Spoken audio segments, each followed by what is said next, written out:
ቅድስት ቤተ ክርስቲያን ስርጎት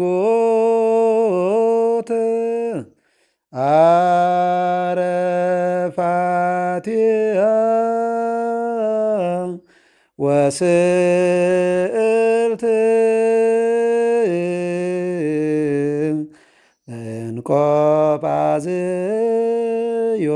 እንቆጳዝዮን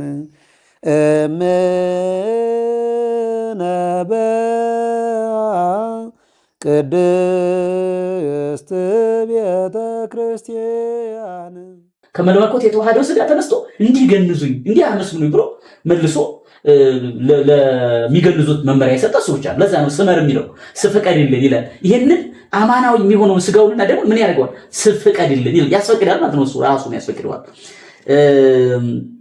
እያለ ሄዳል። የኔታ ይሄዱበት እንደው እዚህ ላይ እንትን እንዳላረገው ጥሩ ነው። ያው ነው እንግዲህ ያው ዮሴፍና ኒቆዲሞስ እንደገነዙት መጽሐፍ ቅዱሳዊ ነው። በሁሉም ወንጌላት ላይ አለ። ያው በተለይ ዮሴፍና ኒቆዲሞስ ነው። ሁለቱም ደግሞ ዮሴፍ ዘአርማትያስ ብሎ ኒቆዲሞስ አስቀድሞ በሌሊት ከሱ ይማር የነበረው ኒቆዲሞስ እንደሆነ ዮሐንስ ወንጌል ምዕራፍ 19 ላይ ያለ ነው። እዚህ ጋር እየተናገር ነው ያለ ነው። መጽሐፍ ቅዱሱ እንዳለው ገነዙት ስንል ቅዳሴው አይደለም ያለው። መጽሐፍ ቅዱስ በከመገነዙ ካለ ቅዳሴው እንደገነዙ አለ።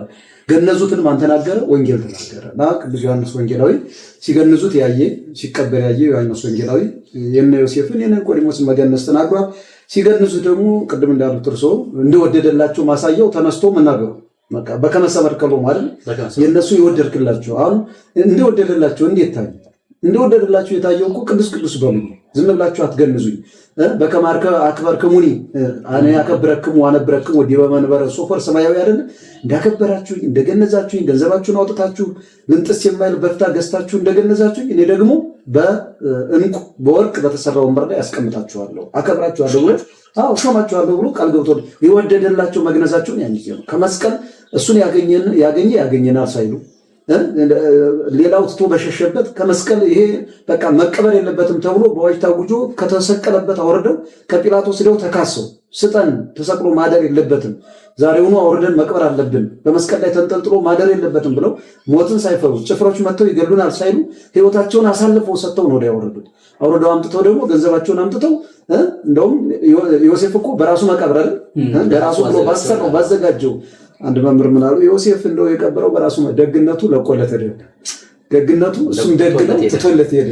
ወርሶበታል። መነሳቱን ማረጉ ደግነቱ ትቶለት ሄደ እና በራሱ መቃብር አሁን እሱ ያን ጊዜ በቃ የኔ መቃብር ይይዝብኛል ለኔ ያሰረች እንዴት ለሌላ ለመጻተኛ ወይም ምናምን አላል።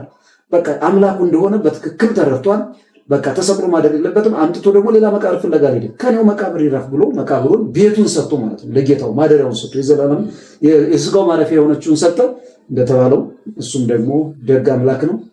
ለቆለት አድሶለት አሳምሮለት ብርሃን ሞልቶ ባርኮለት ለዘላለም የትንሳኤ በኩራትንሳኤ አይደለም በኩራትንሳኤ ወዶለት ሄደና እንደወደደላቸው ያሳያል ማለት ነው። በመቃብሩ መቀበሩ ራሱ በዮሴፍ እንደወደደለት የሚያሳይ ነውና በከመሰመርከ ብለው አባቶቻችን እንዲሁ ይሄ ጸሎት እኮ ካህኑ እንዴት እንደሚጸልይ በእውነት የካህናት አሁን ሲገንዙት ጌታዬ ሆይ ያን ጊዜ ኒቆዲሞስን አድርገኝ ዮሴፍን አድርገኝ ነው አይደል እያሉት ካህናቱ ዮሴፍን አድርገኝ እባክህ ኒቆዲሞስን አድርገኝ በቃ እኔን እንደውም ቅዳሴ ማርያም ላይ ያለ ስንደርስ እናብራራዋለን። እዛ ላይ እርስ በርሱ ሰራዩ ካህን ንፍቅ ቄሱን እየመረቀ ራሱን ለራሱ እየጸለየ ንፍቅ ካህኑንም እኔና እሱን እንደ ዮሴፍና እንደ ኒቆዲሞስ አድርገን ዲያቆኑን እንደ እስጢፋኖስ አድርገው ቀዳሲያኑን እያንዳንዳቸው ተቀበልላቸው እያለ እዚህም ላይ እንግዲህ ለራሱ ልክ እነሱ እንደገነዙ እየገነዝኩ ነው እያለ በሰሜን በር በኩል እየተቀበለ እየገነዘ ነው የሚናገረው። በነገራችን የሸፈነ እየገነዘ ይዞት ቢዞር የካህኑ ሰራዩ ካህን ይዞ ዞሮ በሰሜን በር ለንፍቁ ካህን ሲያቀብሉት ከዛ በኋላ ንፍቁ ካህን እየተቀበሉ ደግሞ ይሄን ይደግማሉ ማለት ነው። ከዛ በኋላ እንደገና ደግሞ በደቡብ በር ያቀብላሉ። በደቡብ በር ሲያቀብሉ ያኛው ደግሞ ሰራዩ ካህን አሁንም ተቀብሎ የሚሉት ጸሎት አለ። ምን ይላል? ሳይው ደግሞ ቅዳሴው ውኩፍ አኮቴት ውኩፍ እየተቀበለ ተወቅፈ ተቀበለ። በጣም የሚገርመው በእጃቸው የሚሰሩትን ከጽሁፉ ጋር በአንደበታቸው እያሉት በእጃቸው ይሰሩታል። ቅድም ያሉት እርሶ እተብ በማነቆ ባረክ በዴከ ወቀድስ ባይልቀ እያለ እየባረከ እተብ በዴከ እያለው ነው። እጁ ቃሉ ሲናገር እጁም ስራ እየሰራ ነው። ካህኑ እየባረከ ነው። አሁንም ሊቀ ካህናት ኢየሱስ ክርስቶስ በከመ ገነዙ ከዮሴፍ ሲል ደግሞ እየገነዘ ነው። አሁንም ቅዳሴ ወቁፍ ሲል ደግሞ እየተቀበለ ከዛኛው ተገንዞ ተሰጥቶታል ይዞ ወደ እንትን ነውና ወእበይ ለስርየተ ኃጢአት ማበ እግዚአብሔር ኃጢአትን ለማስተስረይ የሚያከብሩት የሚለውጡት የሚቀበሉት የሚያቀብሉት ስጋ እግዚአብሔር አብ ከተገኘ ከእግዚአብሔር ወልድ የተገኘ ነው። ይህ ስጋ የሚያከብሩት የሚለውጡት የሚቀበሉት የሚያቀብሉት ከእግዚአብሔር አብ የተገኘ ነው እያለ ተቀብሎ እውነትም ከእግዚአብሔር አብ የተገኘ እግዚአብሔር የባህር ልጁ ኢየሱስ ክርስቶስ ወልድ እንደሆነ እየመሰከረ ተቀብሎ እንደገና ዙሮ ወደ መንበሩ ያደርጋል ማለት ነው። ኃይል በረከት ኃይል በረከተ ስጋ በረከተ ነፍስ አለው። ይሄ የሚገነዘው የተገነዘው ይሄ ኢየሱስ ክርስቶስ በረከተ ስጋና በረከተ ነፍስ ነው። በረከተ ኃይል በረከት ነው የሚለው ኃይል በረከተ ስጋና ወብርሃነ አብይ ደገኛ እውቀትን የሚሰጥ ነው። ይባላል ደገኛ እውቀትን የሚገልጽ ነው።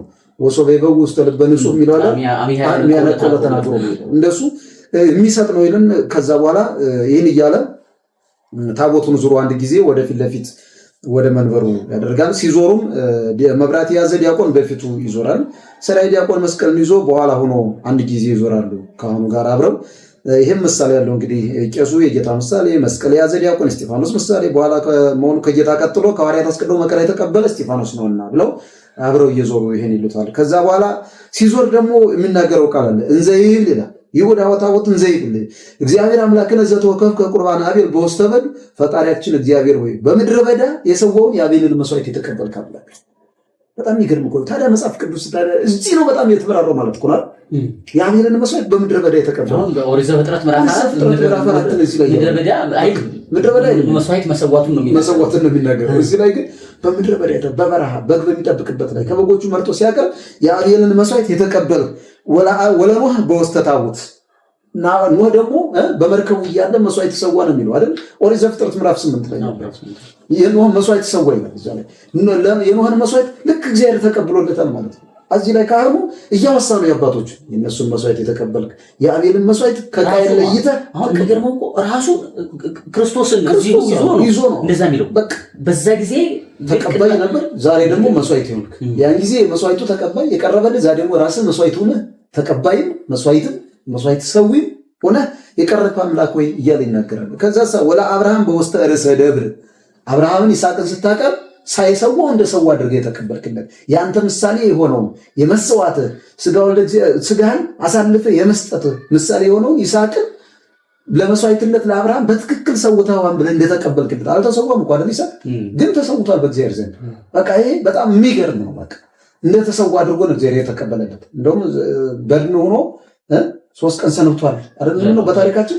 በቃ እንደሞተ በህሊና አብርሃም በተሰዋ በሶስተኛ ቀኑ ተነሳ ምንለው አብርሃም ሰውቶታል። በቃ በህሊናው እግዚአብሔር ፍጹም ይቆርጠልናው ተቀብሎለታልና የሱን እንደተቀበልክ ይላል። ይቀጥላል ምን ይላል? ወለ ኤልያስ በደብረ ቀርሜሎስ ኤልያስ ደግሞ በቀርሜሎስ ተራራ መስዋዕት ሰውቶ 3 ዓመት ከ6 ወር የተዘጋውን ዝናብ የከፈተበት መስዋዕት ማለት ያን መስዋዕት የተቀበልክ አንደኛ ነገሥት ምዕራፍ 18 ላይ ያለው ይቀጥላል። ወለ ኤልያስ በደብረ ቀርሜሎስ ወለ ዳዊት በአውደ ኦርና ኢያቡሳዊ ዳዊት ደግሞ በኦርና አውድማ መስዋዕት ሰውቶ ዳዊት ሳይታዘዝ ህዝቡን አስቆጥሮ መቅሰፍት ሲመጣ ህዝቡ ሞቱ፣ እኔን እባክህ እኔን ቅጣ ጌታዬ ሲለው መልአክ ተገልጦ ምን አለው? መስዋዕት ሰዋ መዓቱን እንዲያቆርጥ ተባለ። በኦርና አውድማ ሄዶ መስዋዕት ሰዋ ዳዊት። አሁን የዳዊትን ሁለተኛ ሳሙኤል ምዕራፍ 24 ላይ ያለ ቃል ነው ነገራችን። አሁን ይሄ መጽሐፍ ቅዱሱ ቅዳሴ ውስጥ በሙሉ አለ ማለት ነው። መጽሐፍ ቅዱስን ነው የሚያስነብበን እና ያን እንደተቀበልክ ይልና ወጸሪቀ መበለት በቤተ መቅደስ ነው። የጸሪቀ መበለቱ ይታወቃል፣ ባለፈውም ብለናል። እሷን ከማው ተወከፍ መባው ቁርባኑ ለአት ገብረ ከዛ ባለ ስምከ ራሱን አርቆ ነው የሚናገረው። በቃ ራሱ እየተናገረ ካህኑ ልክ አንተ ይሄ የዚህን ካንተ ቀበልለት ባሪያን አተረፈው። የቅዱሳን እንኳን አነጋገር እሱ ማለት በደለኛውን ኃጢአተኛውን በደለኛውን አለማመንን ይቅር በለው እንትን እርዳው አይደለም የሚለው ያን አለማመንን እርዳው ይላል። አብርሃም ደግሞ ባሪያን አተረፈው እያለ ሲናገር እንሰማለን። አትለፈኝ እያለ ግን አትለፈው። በቃ ዝቅ ማድረጋቸው ነው ራሳቸውንና እኔ ባሪያን የነሱን እንደተቀበልክ ዛሬም እኔ አቅርብ ያለው መስዋዕት የነሱን አድርገህ ተቀበልልኝና ወይኩን ቤዛጣዊሁ የኃጢአቱ ማስተስሪያ ይሁንልኝ ወፍድዮ ፍዳሰናይ በዛ ዓለም በዚህ ዓለም በጎ ዋጋ ይስጠኝ ወበዚህ መስ በሚመጣው መንግስተ ሰማያትን አድለኝ ወላ ዓለም ዓለም ይላል ካህኑ። በሚመጣው ማለት ወዲያኛው ማለት በዚህ ማኛው ማለት ዋጋ ይስጠኝ። የአቤልን መስዋዕት የኖህን መስዋዕት የአብርሃምን መስዋዕት የነ ኤልያስን መስዋዕት የነ ዳዊትን በጣም ብዙ ይሰዋሉ። እንደ ዋና ዋናዎቹን አበውን ያነሳው እንጂ መስዋዕት ያቀረቡ ብዙዎች ናቸው። በአጠቃላይ ነገስታቱን እኮ እነ ሕዝቅያስን እነ ምናሴን መስዋዕት በቃ ያቀረቡ ብዙዎች አሉ እና የነሱን ትላልቆቹን አበውን ያቀረቡትን መስዋዕት አንስቶ የነሱ እንደተቀበል የኔንም መስዋዕት ተቀበልልኝ እና ዋጋ የሚያሰጥ በሰማይም በምድር በዚህ ዓለምም በጎ ዋጋ እድሜም የሚያሰጥ ጸጋን የሚያሰጥ በረከተ ስጋን የሚያሰጥ የክህነትን የሚያስጠብቅ ፈሪሃ እግዚአብሔር ያለበት ህይወት እንዲኖረኝ በዚህ ዓለም ሳለ ዋጋ ስጠኝ። ከዛም በኋላ ደግሞ ያገለገልኩት አገልግሎት ከንቱ እንዳይቀር በመንግስተ ሰማያት የምኖርበት አድርገኝ። ቀድሼ ቆርቤ አቁርቤ ባርኬ ተባርኬ ያ ሁሉ ከንቱ እንዳይሆንብኝ ከመንግስተ ሰማያት እንዳልወጣ በጎ ዋጋን ዛሬም በሚመጣው ማንም አትለኝ ብሎ ካህኑ ጸልይ ጸሎታለ። ይቀጥላል። ይቀጥሉ። በነገራችን ላይ አሁን ብዙ ጊዜ በቅዳሴውም በአገልግሎታችንም እኔ እንዲህ አይነት አገላለጾች አሉ። ራስን አርቆ ማቅረብ። ምክንያቱም ራሱን አርቆ የሚያቀርበው እኔ በደለኛ ነኝ፣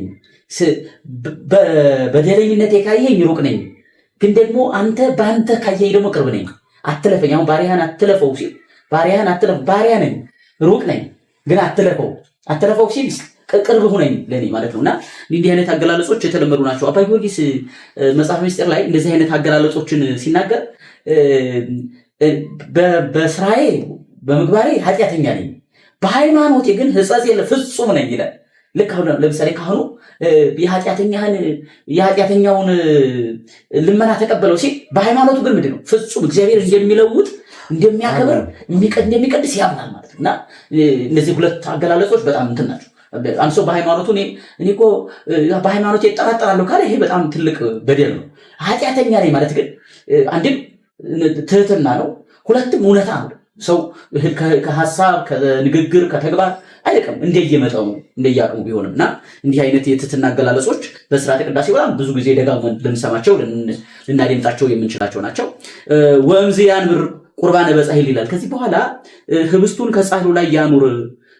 ህብስቱ ከቤተልሔም ተነስቶ ወደ ቤተ መቅደስ መግባቱ ናሁን አርግ ኢየሩሳሌም ወሕዝቡ ለወልደ እጓለ እመሕያው እንዳለ ከገሊላ ወደ ኢየሩሳሌም ለመሄዱ ምሳሌ ነው እያለ ከዛ በኋላ ይሄ በጻሕሉ ላይ መቀመጡን ከዛ ከቤተልሔም እስከ ቀራንዮ ያለውን የክርስቶስን ጉዞ የሚናገር መሆኑን ለዛ ነው ቤተክርስቲያን እያንዳንዱን ስርዓት ስትሰራ ከቤተልሔም እስከ ቀራንዮ አድርጋ ነው የሰራችው።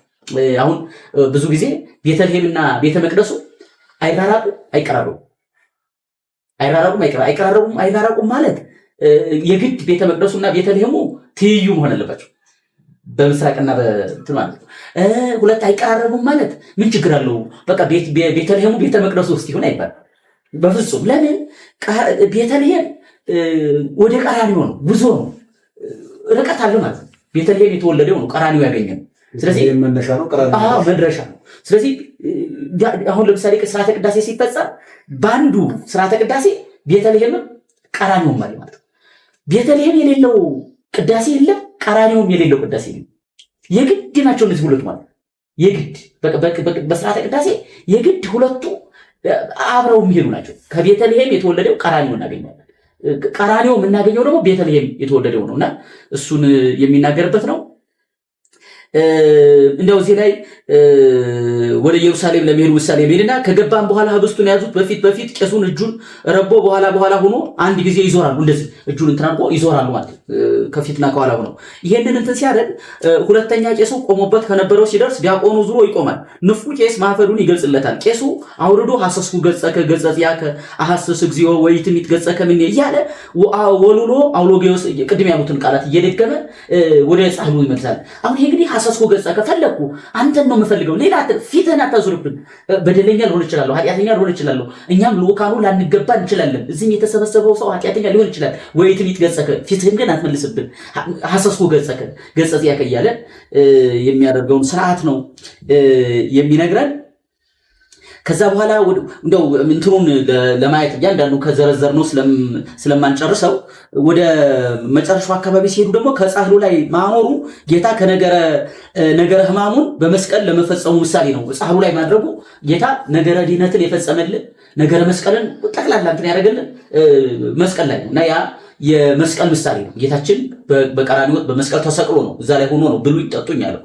ህብስቱም የተቆረሰው ስጋውም የተቆረሰው ደሙም የፈሰሰው እዛው መስቀሉ ላይ ነውና ያንን የምንሰብክበት ነው። በመስቀል ለመፈጸሙ ምሳሌ ነው። መስቀል ላይ ነው። መስቀል መንበር ነው ነገራችን የህይወታችን መንበሩ መስቀል ነው እና ያንን የምንናገርበት ነው። ወይኡድ ዲያቆን እንዘይህ ጽዋ ምንድነው ጽዋ ሰለስተ ጊዜ ወይ በል እግዚአብሔር ይሄን እስከ ተፈጻሚ እግዚአብሔር ይሄን ዋልጎ ያጣን የሚለው መዝሙር 22 ይደግማል ማለት እግዚአብሔር የሚያሳጣኝ ነገር የለም በለመለመ መስክ ያስተማረኛል። የለመለመ ሰርክ እንግዲህ ያ ነው። የለመለመ ሳር የጠራ ውሃ የሚያሳጣኝ የለም እግዚአብሔር ብርሃኔ ነው እያለ ያንን እየደገመ የሚሰራው ዑደት ያደርጋል ማለት ይዞራል። የዞራ ያንን ይደግማል። አሁን እንኳን ብዙ ያስቸገረ ነው ከተማው። እግዚአብሔር ሬኒ ራሱ እነዚህ የሚደረሱ ስርዓቶች ራሱ በቃ አንደኛው ችኮላ አለ፣ ወከብ አለ። እንደገና ደግሞ የሚባሉትን የሚታዘዙትን በትክክል ደግሞ አለማለት አለ። ከመልመድ የተነሳ በቃ ትናንት ይዋሉ የሚያስላልና ይሄ በእያንዳንዱ ስርዓት የተሰራው እንዲሁ አይደለም። እግዚአብሔር ሬኒ ማለት እዚህ ያለው ማለት ነው። ያው ህብስት የሆነው ያው ጽዋ ህይወት የሆነው እሱ ነው የሚያየው እና ደግና ቅድም እንዳልነው የለመለመ ሳር የጠራ ውሃም እሱ ነው። እግዚአብሔር ያሰማራኛል ማለት ወደዚህ ማለት ነው እና ይሄንንም እናይበታለን። ዲያቆኑ ጽዋውን ይዞ እግዚአብሔር ይሄንን እየደገመ 3 ጊዜ ይዙር ሀተታ ዲያቆን ደሙን ይዞ 3 ጊዜ መዞሩ 3 ዓመት ከ3 ወር ዙሮ ከማስተማሩ ምሳሌ ጌታችን 3 ዓመት ከ3 ወር ዙሮ ዓለምን አስተምሯል። ታምራት አድርጓል። ትምህርት አስተምሯል። ሐዋርያትን ሰብስቧል። በቃ ያን ቤተሰቡን ሰብስቧል። አካለ ሕዋሳቶቹን ስብስብ አድርጓቸዋል። እነዚህ 120 ቤተሰብና ያንን የሚሰብክበት ነው።